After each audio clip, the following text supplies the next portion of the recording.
Hi, welcome to Diane Ingram's show. I'm your host, Diane Ingram. Today I'm going to be speaking with Patrice Borghese, financial advisor. Patrice has been working with trying to find time in her life for her personal life. Her professional life as an independent advisor is kind of taking over all of her hours. Last time Patrice was on the show, she committed to getting up first thing in the morning. She was rising at 4:30 in the morning and spending the first few hours, instead of checking email and starting right in with her work, spending the first few hours for herself. Getting coffee, going to the gym, or going for a hike in the woods. Just really having time to settle into her day. How do you start your day? It's really critical that the first bit of time you give to yourself. Oftentimes, once we get started on our day, things take over, and before you know it, all the things that are important to us have been shoved to the side. I start my day each day meditating for 20 minutes. 20 minutes is not that long, considering there's 24 hours to do other things. It sets the tone for my day, it calms me down, it grounds me, it centers me. It helps me in ways that I don't even know. Maybe meditation isn't for you, but you can sit there, have time with yourself in stillness, looking outside a window, connecting with nature, writing in a journal, saying prayers if that's your inclination. Spending time with yourself each day doesn't have to be a long time either. But spending time with yourself each day really sets the tone for your day and allows your day to start off in a way that you want it to. It balances you, grounds you, centers you. So many wonderful things. It calms your brain. You can sit there and kind of plan out, if I had the best day that I could create, what would it be like? So let's see how Patrice did. She realized how important it was. Let's see if she was able to create a new habit for herself. Stay tuned.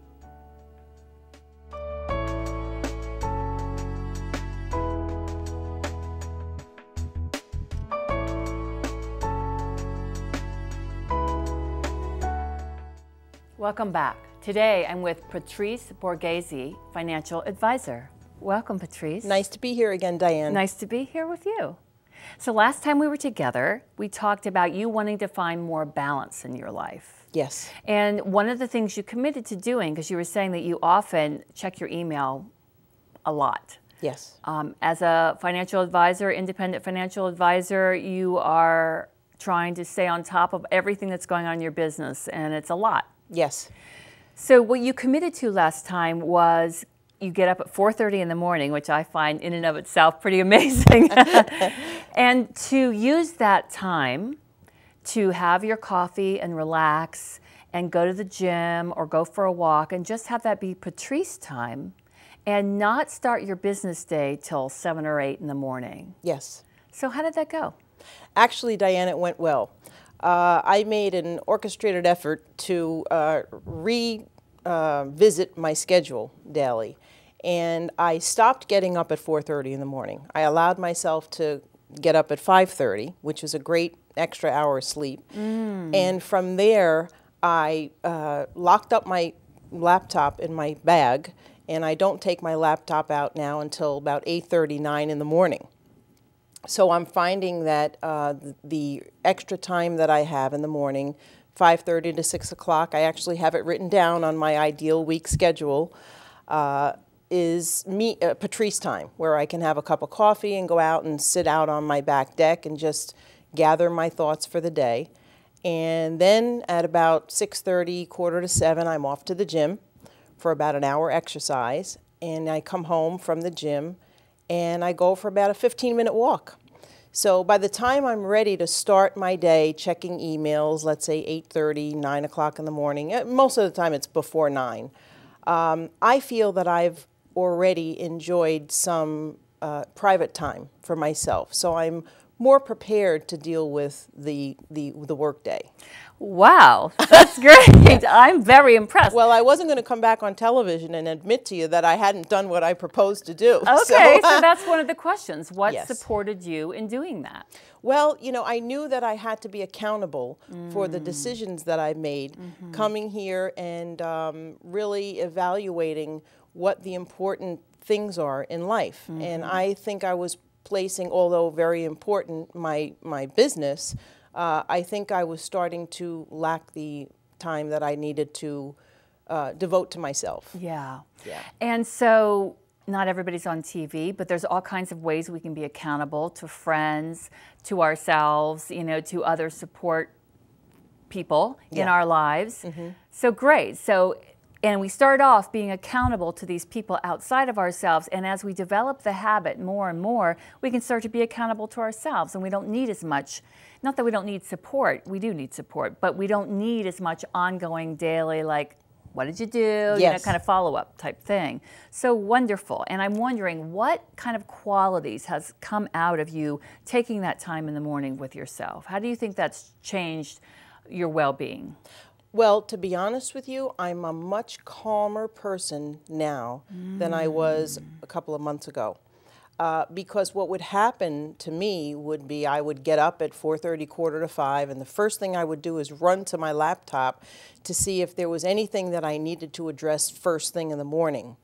In doing so, I would become engaged in my business or answering emails or checking to see what the overseas markets were doing, because you always want to be prepared for the morning opening bell. And I found that I robbed myself of the time that I needed to actually gear myself up to deal with the issues that I deal with all day long for my clients. There's not much that goes wrong between 4:30 in the morning and 6:30 in the morning. I found that out. Okay. That cannot be addressed at 8:30 in the morning. Yeah, I mean, we tend to get these beliefs that, oh my gosh, if I'm not on my laptops, things are going to happen and I'm not going to be there to address them. But like you said, the discovery was that belief is, you know, doesn't work because it's not true. Yes. Yeah. And I also had a couple of inquiries from my clients once I was answering them at 5 in the morning saying, you know, don't you have a life? And to be honest with you, spending too much time and not portraying yourself as a person who does have a full and complete life can sometimes be a hindrance to our growth. Yeah, I mean, if the point of being financially stable is to have this beautiful life, and you as a financial advisor, you need to model that for people, Yes, right? Exactly. Yeah, because finances are kind of the underpinning of this nice full life. Yes. So once again, what qualities, so can you give me some specific qualities, because it's really important for us to zero in on when we change something in our lives or when we want to change something in our lives, how exactly has that changed your life? Well, So you're saying more relaxed. more relaxed. What else? And I can remember when I first started working with you as my life coach, which I'm grateful every day that I made that Thank you. decision. I started really focusing on what, in the end, what am I going to be striving for? And not only is it balance, but it's peace. I had no peace. I didn't have peace of mind because I got out of bed running and starting work from the minute I got up. And I'm finding myself at peace, meaning by the time I start my work day, I'm full of energy, I'm calm, I'm enthusiastic about the day, and whatever plays out from the minute I start my day makes no difference because I've already had my Patrice time. Wow. So as the day progresses, if something comes up, if I have to run to a meeting that I didn't expect to have, it's not cutting into my time since I've already had it. Wonderful. That's beautiful. Yeah. Really nice. I'm a happy camper right now. It just sounds like it. Like it's just Yeah. like it's contagious. I can feel it coming off you. So beautiful. Yes. So tell us about the ideal week. I asked you to, you know, for the audience, I just want to show, and I'll actually show it right here. It's a form, and what it is, it's Monday through Sunday, and it starts at 6 and goes to 12. I mean, it's really, you know, 6 to noon to 12 at night. And it's about filling in, and I ask people to do this in pencil because our lives change, or to make several copies of it. But if you had your ideal week, and once again, it's not lying on a beach, you know, on a tropical location, it's your ideal week that includes your work, your Patrice time, and anything else that you want as part of your life. So you have filled this in. And tell me how this supports you, or what you found when you did this. Well, I found that I have more time than I thought I did. It was me that was cutting into my workday. And by not allocating my time properly, I was robbing myself of that quality time that you really do need to stay in balance and focused. So what were you using your time on that you discovered? First of all, there's no need to get up at 4:30 in the morning, unless you live in Europe, you know, and you're an advisor over there, you know, because their time difference would be meaningful. But basically, I didn't need to get up at 4:30 in the morning. I was doing that because I kept trying to stretch my day and find more hours in the day to do what I needed. What was more important was for me to, once again, I'll use the word reallocate my time and focus on what was important for me to grow as a person before I could devote my time to taking care of others, including my mom and my clients. So you've got yourself at the top of the list. I did. It felt selfish at first. Yeah. But people have noticed, you know, I started to lose a little bit of weight because I'm at the gym almost every day. Yeah. In turn, you feel good about yourself. You want to eat healthier. When you start to see those results, you are brighter, you shine. I was in Virginia at meetings yesterday, and I was at a Best Western hotel who offers complimentary breakfasts. So I went into the breakfast room at 7 a.m. to have a cup of coffee, and a complete stranger turned around to me and said, "What are you smiling about?" And I thought, isn't that something? I mean, a complete stranger could see my disposition was one, you know, of happiness. Yes, and that is such a great point, because so many people I work with, when they first sit down to work with me, say, this feels selfish even being here, focusing on my life, or it feels so selfish, and that word is deadly for us. Yes. We have this, we've been conditioned to believe, we have this idea it's all about giving. Giving is important, but if we're giving from an empty well, then we're giving from resentment, we're giving from obligation. When we fill ourselves first, then we can give from a full heart. It's a beautiful thing. Yes. And by you taking care of your needs first, and once again, I'm not talking about 24/7, it's all about Patrice. You're giving yourself the time you need for yourself, then you can give to other people by smiling. Yes. Yes. The energy that you're exuding is contagious. Yes. Yes. So you're giving as a result of giving to yourself. Right. So that's a beautiful thing. Yeah, I find that as the weeks are going by, having a more, organization is important because you can't, I found I cannot get up in the morning and start looking at emails or checking voice messages from the previous evening and somehow or another, I would be thrown off and always renege on my promise to myself to go to the gym. So before I do anything, I put my gym clothes on after I have my coffee and I go, and my phone is off and my laptop, like I said, is off until I finish my gym and my walk. And like you said, then you're more available throughout your day, and you don't get resentful if something comes up when you were planning on going to the gym, because you've already done all that. Yes, You've I'm already more given focused. to yourself. You're more focused. Exactly. Wow. Yeah. More focused. So balance, focus, you're happier. Wow, sounds like a win-win here. Well, I'm hoping that at some point in the near future, I can even fit in a couple of vacation days for myself. All right. So this was very a great exercise in how to change my daily routine to have some time for myself every day. Now I'm hoping with your help, I can go to the next level and actually schedule periods of, you know, long weekends and weeks for myself. It's been many years since I took more than 2 or 3 days off. Okay, great. And so that's going to be my next obstacle. So one of the things I want you to do right now is what's called writing down a guideline for living, and you're familiar with this. So I want you to write down what, you know, in present and active tense, what the benefit is of what of giving time to yourself in the way you have, which is going to support you in taking those vacation days and grow to be a vacation. So what would you say? Peace of mind. So it's something like when I take the time for myself, or when I start my day by giving to myself first. How Yes. would you phrase that? I become a more relaxed person. I feel more at peace with myself, and I feel I have more energy to devote to my business. Okay, so write that down then.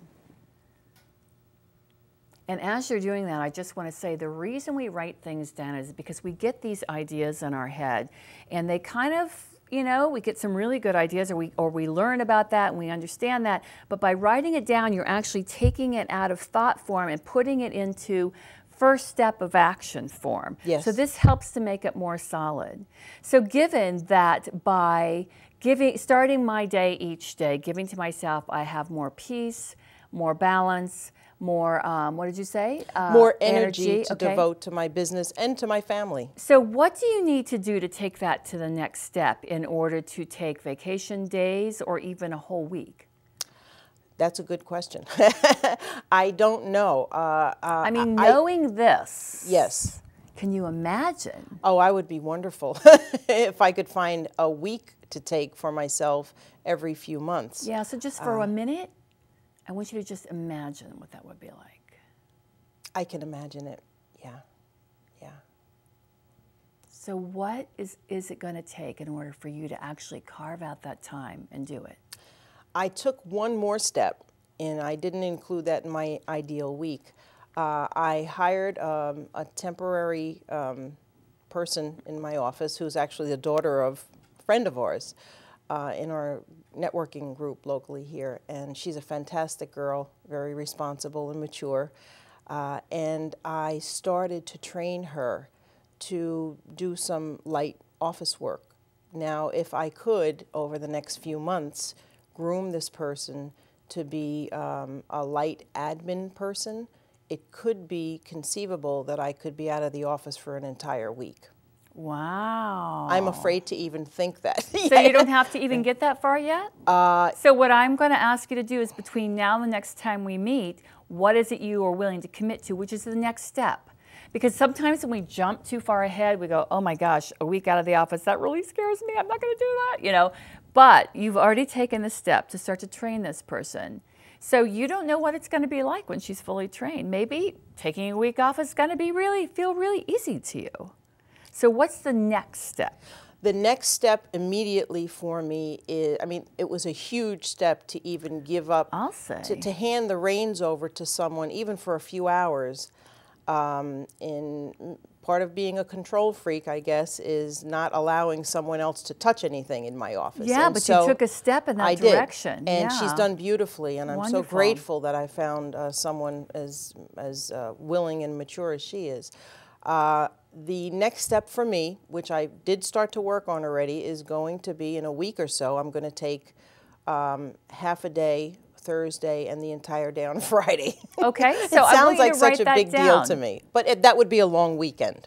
If that's a big deal to you, then that's an important thing. That's an important goal to set for yourself. So Yes. half a day on Thursday and an all day on Friday. Yes. Are there any other steps that you're willing to commit to between now and the next time we meet? I think that maybe a couple of long weekends where I could be close enough to still be available if I needed to jump in by email or on a conference call with someone. And I think that over the next couple of months, over the summer, it would be a good exercise for me to take a couple of long weekends, maybe 2 or 3 or 4 of them. Okay. So that within the next few months, I could think about potentially booking a trip for myself or, Right. just not being in the office for an entire week. Okay, so I'd like Yeah. you to write that down also. So some long weekends. And For the summer, that would For be the summer. that would be wonderful. Yeah, Okay. long weekends for the summer, and hopefully by September, I could line myself up to be comfortable enough to take more than a day, day and a half off. okay. Now, when you're taking these long weekends, how does the email work during that time? I have a device that I can check my emails and, you know, And how are you going to have that not infringe on this time for Patrice? Well, what I did, I mean, I was just on a business trip for the last 3 days, and I was practicing. You know, I was practicing letting go and whatnot. Okay. So what I did do, I had to turn my droid off when I was away during meetings. So I said to myself, well, I'm going to check, you know, 9 a.m., turn it off for the morning meetings, which I had to do anyway, and check at lunchtime, and then let the next 4 hours go by, and then check again at 4 o'clock, 5 o'clock.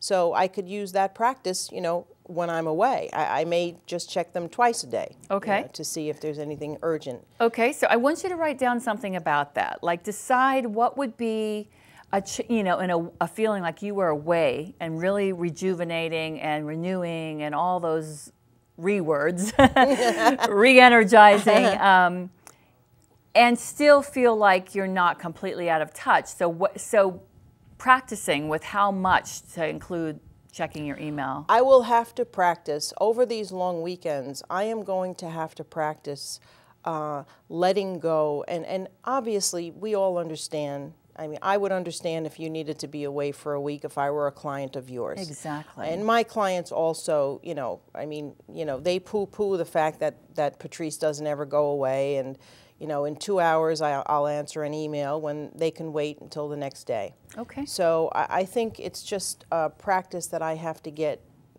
better at. Right. To let go. Right. And to walk past that telephone without reaching for it to check my voicemails and that kind of thing. Right, and I have also found that a little bit of being away brings more respect because people are like, oh, yes, you know, yes. I guess her life's important to her. Yeah. Mm-hmm. Patrice, it's been a pleasure being with you Thank today. you very and I'm much. so excited to hear about the changes you've made. Thank you. And I look forward to supporting you in even taking more time for yourself. So you've committed to some things here, and we'll do some follow-up in a little bit of time and see how that goes. Thank you very much, Thank Diane. you. It was a pleasure. Okay, bye. Stay tuned for the rest of the show.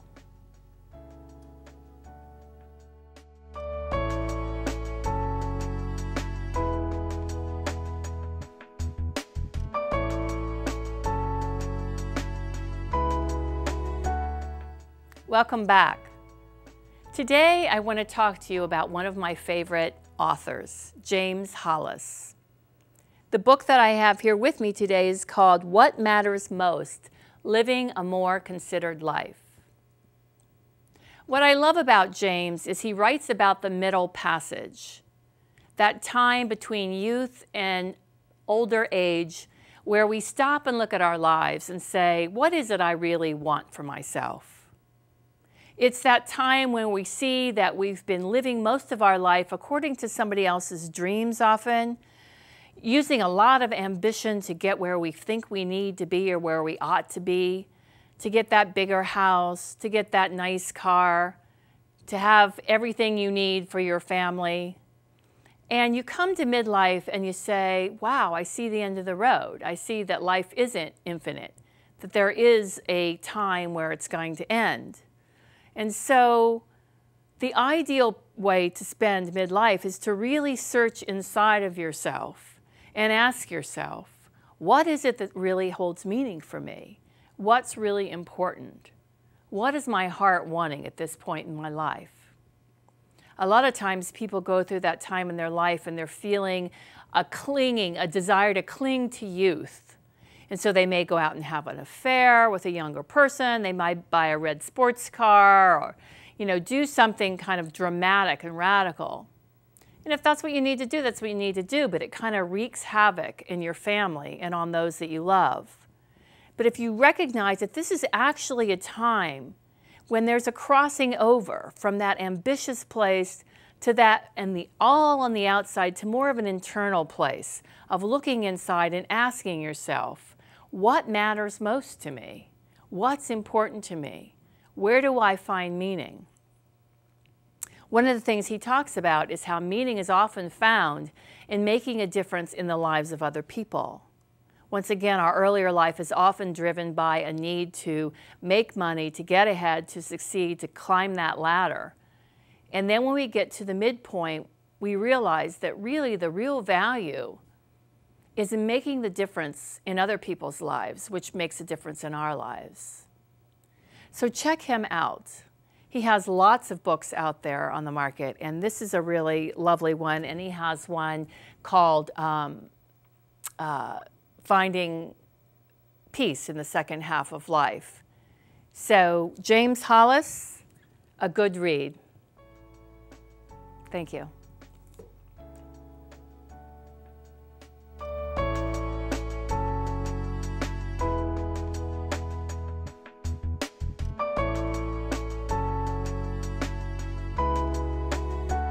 Welcome back. Today we met with Patrice, and she made great headway with changing her life in a way that she starts off her day about herself.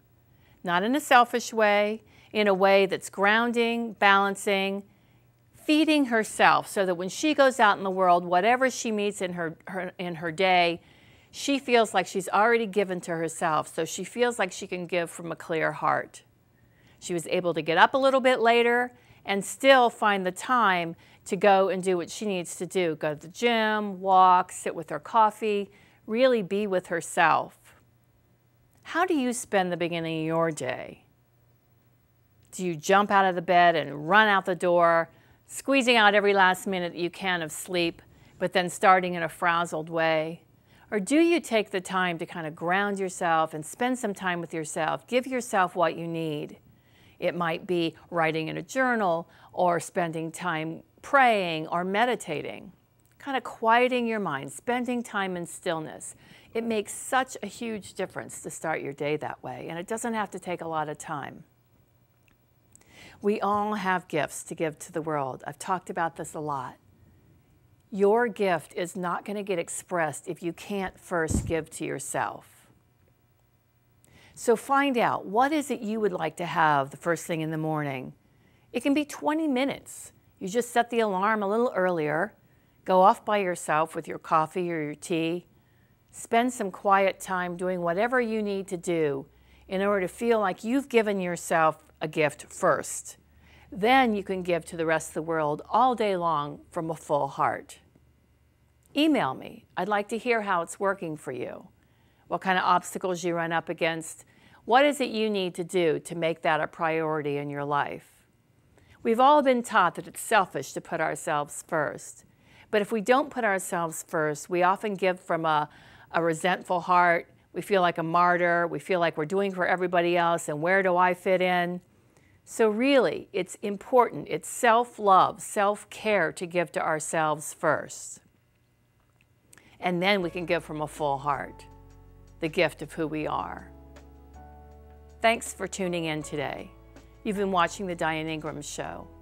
I look forward to hearing from you, and I look forward to seeing you again. Take care.